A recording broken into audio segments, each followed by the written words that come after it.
സ്തോത്രം.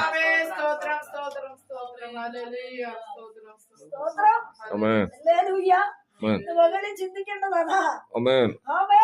നിനക്കും എനിക്കും ദൈവം കരുതിയിട്ടുള്ള വഴികള്, ശുഭമായ സന്തോഷത്തിന്റെ അനുഭവങ്ങള് പുറത്തു നിൽക്കുന്ന വ്യക്തിക്ക് മനസ്സിലാകത്തില്ല. ഈ രക്ഷ മനസ്സിലാക്കിയവർക്ക് ഉള്ളുകൊണ്ടാണ് നിൽക്കാൻ പറ്റത്തുള്ളൂ. യേശുവിന്റെ നാമത്തിൽ. ഓ ഹല്ലേലൂയ.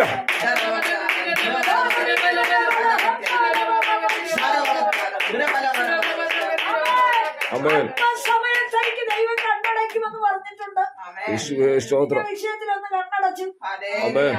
ജീവിതത്തിൽ അല്പസമയം ഒന്ന് ദൈവം കണ്ണടച്ചു. യേശുവേ. സാരമില്ല, അതിമഹത്വം. ഓ ഹല്ലേലൂയ.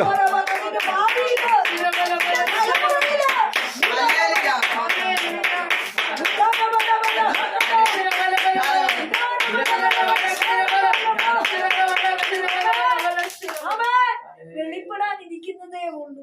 ജീവിതമൊന്നും ആയില്ലല്ലോ. ഞങ്ങളൊക്കെ ആണെങ്കിൽ പറയണം, തീർന്നു, ഇനിയിപ്പോ രണ്ടാം മഹത്വം അല്ലേ, എല്ലാ ജീവിതം ആരംഭിച്ചേ ഉള്ളൂ.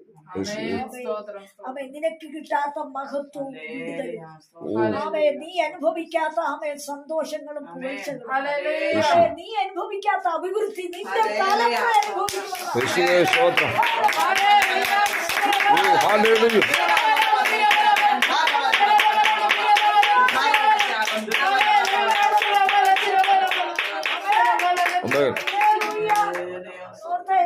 എലിയാവ് പ്രാർത്ഥിക്കുമ്പോ എനിക്ക് എലിയാവിനെ കുറിച്ച് ഭയങ്കര സന്തോഷമുണ്ട്.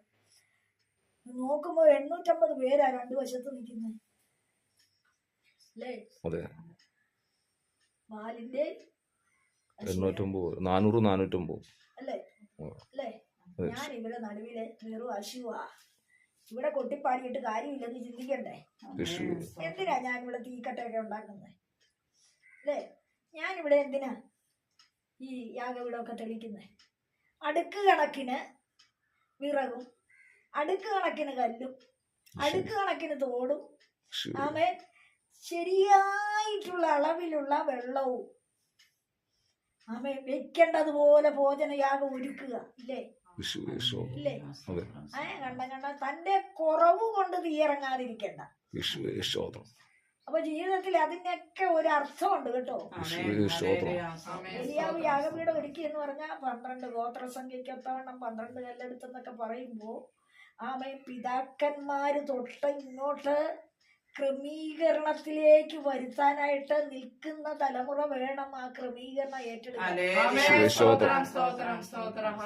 നമ്മുടെ പിതാക്കന്മാരൊക്കെ തെറ്റിക്കിടന്നതാ. അന്യസ്ത്രീയോട് കർത്താവ് പറഞ്ഞു, നായ്ക്കുട്ടികൾക്ക് ഉടയുടെ മേശയിൽ നിന്ന് അപ്പം മുറുക്ക് കൊടുക്കത്തില്ലെന്ന് അല്ലേ. എന്ന് പറഞ്ഞ എന്നാ, നീ നായുടെ കുട്ടിയാണെന്നാ. അവിടെ പിതാക്കന്മാരുടെ അകൃതി ഓർപ്പിക്കുകയായിരുന്നു. അപ്പൊ അവള് പറഞ്ഞ എന്നാ, അതെ സമ്മതിക്കുക ഇല്ലേ ഇല്ലേ. അമ്മ ഒന്നോർത്ത് അത് ചെറിയ കാര്യമാണോ. പുരുഷാരം കൂടി വരുമ്പോ ഇവള് തല്ലി അലച്ചാൽ വിളിക്കും. പല പ്രാവശ്യം കർത്താവ് അതൊന്നും അംഗീകരിക്കാതെ കർത്താവ് ജാതി പറഞ്ഞെന്ന് പറഞ്ഞു നിൽക്കുക. പക്ഷെ അവസാനം മുറുക്കൊന്ന് തിന്നോട്ടെ എന്ന് ചോദിച്ചപ്പോഴത്തേക്ക് കർത്താവ് പറഞ്ഞെന്നാ, അപ്പം എടുത്ത് എൻ്റെ മക്കളുടെ അപ്പം എടുത്ത് ഞാൻ നായ്ക്കുട്ടിക്ക് കൊടുക്കത്തില്ലെന്ന് പറഞ്ഞു. അവിടെയും അവളെ വ്യത്യാസപ്പെടുത്തി ഇല്ലേ. പക്ഷെ അവളെ അത് കേട്ടേച്ച് ജാതി പറഞ്ഞില്ലേ നീ, അതുകൊണ്ട് നിന്റെ പറഞ്ഞ ഇല്ലെന്ന് പറഞ്ഞോ. ഞങ്ങളുടെ കറുപ്പ് നോക്കിയല്ലേ നിങ്ങൾ പ്രവചിച്ചത് എന്ന് പറഞ്ഞോ. പറഞ്ഞില്ല. അവൾ എന്നാ പകരം പറഞ്ഞു, അതേ കർത്താവേ. അതേന്ന് പറയുമ്പോ ഇവിടെ ഹൃദയം തകരുക. വെല്ലുവിളിയല്ല ഇവിടെ ഉയർന്നത്.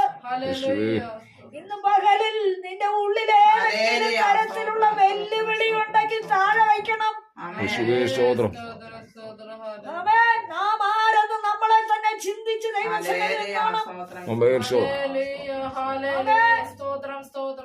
നമ്മളെ തന്നെ ചിന്തിക്കുന്നവരുണ്ട്, എന്നാൽ അമ്മേ ചിന്തിപ്പിക്കാനായിട്ട് ശ്രമിക്കുന്നവരുമുണ്ട്. വിട്ടുകൊടുക്കേണ്ട കാര്യമില്ല. ഇന്നയാളല്ലേ ഇന്നയാളല്ലേ ഞങ്ങളുടെ ഒപ്പം ഇരിക്കാൻ യോഗ്യതയൊന്ന് ചോദിക്കുന്നവരുണ്ട്. ഇവിടെ പ്രാർത്ഥന തുടങ്ങിയിട്ട് 40-42 വർഷത്തോളം. വർഷമൊക്കെ പിന്നാക്കനാണ്. ഇരാറ്റ് വിട്ട് അവിടെ നിന്നൊക്കെ വരുന്ന ജനം പാവം സാധു ദൈവമക്കളായിരുന്നു. എന്ത് ആരാധനയായിരുന്നു എന്നറിയാം. അവർ കൊണ്ടുവരുന്ന ഒരു പാക്കറ്റ് പാല് യേശുവേ അല്ലെ 10 രൂപ.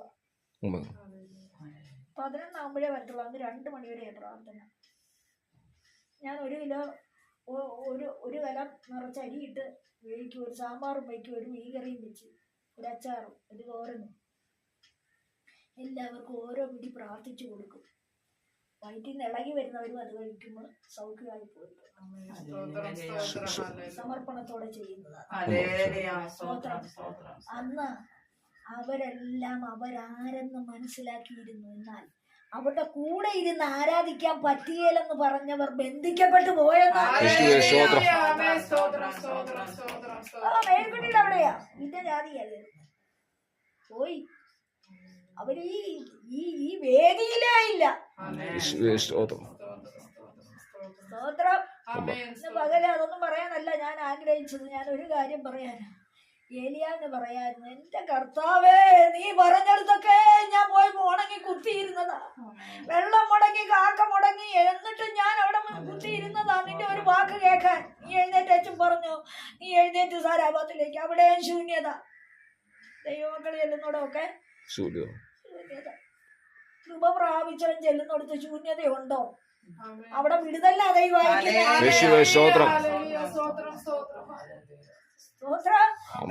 അനുസരിച്ചവൻ എവിടെയെങ്കിലും ചുവട് വെച്ചിട്ടുണ്ടോ?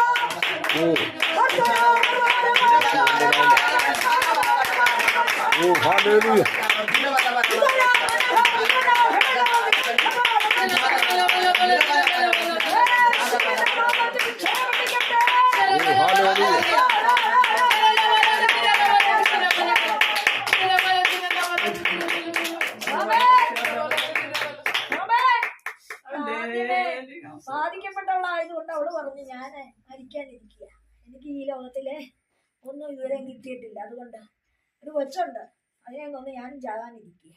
ഇനി മാവുണ്ട്, അതും കൂടെ കഴിച്ചേച്ച്. ചാകാനിരിക്കുന്നവർക്ക് തീറ്റിയാണ് ആഗ്രഹം.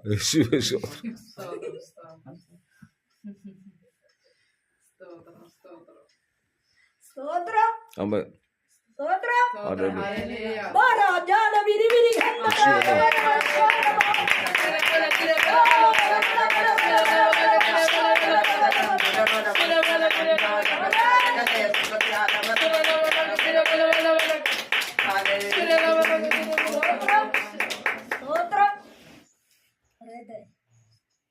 അവരവിടുന്ന് തരിയേലെന്ന് പറഞ്ഞില്ല, ചിരിയെ ഉള്ളവരുടെ അവസ്ഥ അറിയിച്ചെന്നേ ഉള്ളു.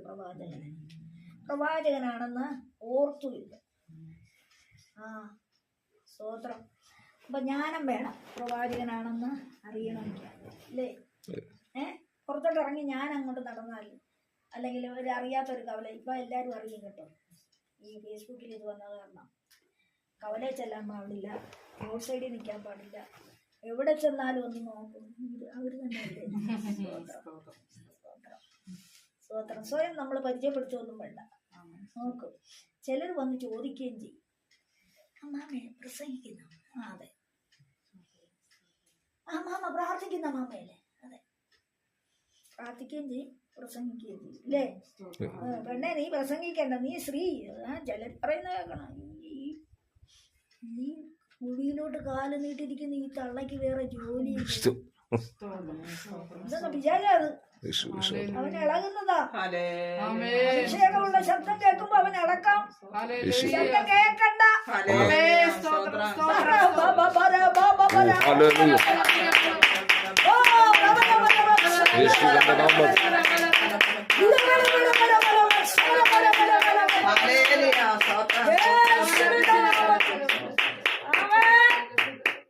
പക്ഷേ ഏലിയാവിന് എന്താ ചേർന്ന്, നിനക്ക് ശൂന്യതയാണ്, പക്ഷെ എനിക്ക് ചെറുതാ, പിന്നെ ഉള്ള മരണം മാറിയില്ലേ? മരിക്കുന്നതിനെ കുറിച്ച് ചിന്തിച്ചോ? ആമേ. എന്താ അതിന്റെ അർത്ഥം?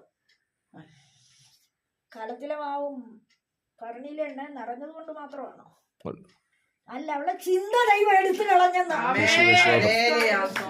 എന്തെല്ലാം ഉള്ളവർക്ക് മരണവെല്ലുവിളി മുമ്പിൽ നിന്ന് മരിക്കും ചാകും കൊലപാതകം നടത്തും എന്ന് പറയുന്നവരുടെ ഉള്ളിൽ നിന്ന് ബാധിക്കുന്ന ശക്തിയെ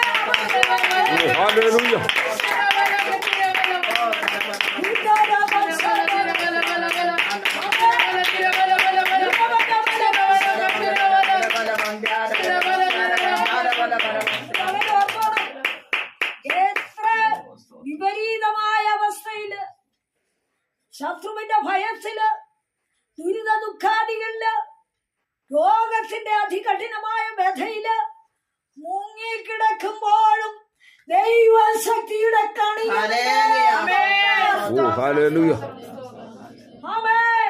പ്രവാചകൻ എന്ന് പറഞ്ഞ് എനിക്കിത്താ. അവള് കൊടുത്തു. അപ്പോഴേ അവളിൽ നിന്ന് ബാധിച്ച ദുരാത്മാവ് ആ പുറകെ പോയി. യേശുവേ സ്തോത്രം. ഓ ഹല്ലേലൂയ.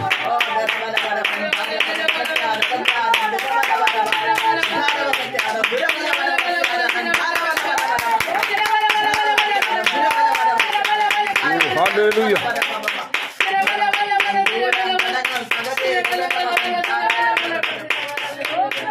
ആമേൻ.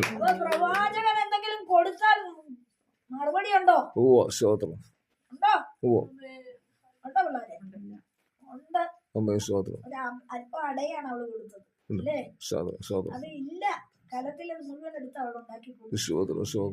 ആമേ. അവക്ക് കുറഞ്ഞോ? ഇല്ല, കുറഞ്ഞില്ല. മരണം നടന്നോ? ഇല്ല. യേശു.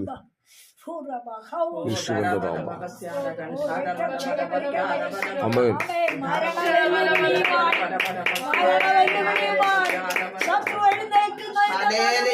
നീ ദൈവത്തിൽ വിശ്വസിക്കുന്ന വ്യക്തിയോ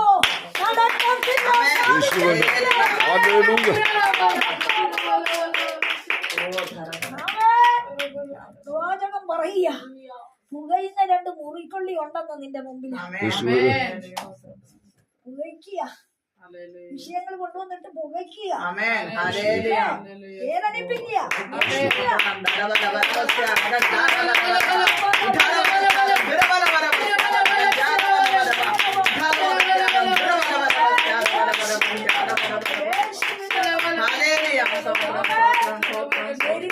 ശക്തി പലവിധ ചിന്തയിട്ട് നിന്നെ പുകയ്ക്കുമ്പോ നീ ഒന്ന് എഴുന്നേക്കണം. നീ എന്തിനാ എഴുന്നേക്കുന്നത്? എത്ര പുകച്ചാലും ഞാൻ നശിക്കത്തില്ല.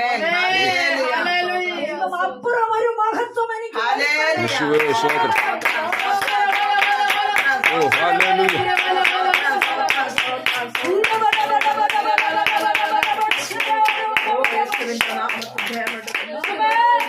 ഒരു മഹത്വം വെളിപ്പെടാനാ. ഒരു മഹത്വം അത് കാണാൻ പോവുകയാണ്.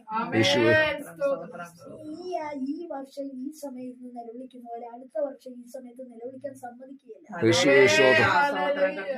കഷ്ടബോധങ്ങളും കഷ്ടതകളുടെ വേദനകളും ഞരക്കങ്ങളും ശൂന്യതകളും ഇടർച്ചകളും അധോഗതികളും നിന്നെ വട്ടം ചുറ്റി പുകച്ചാലും അടുത്ത വർഷം നിനക്കത് ഉണ്ടാകത്തില്ല.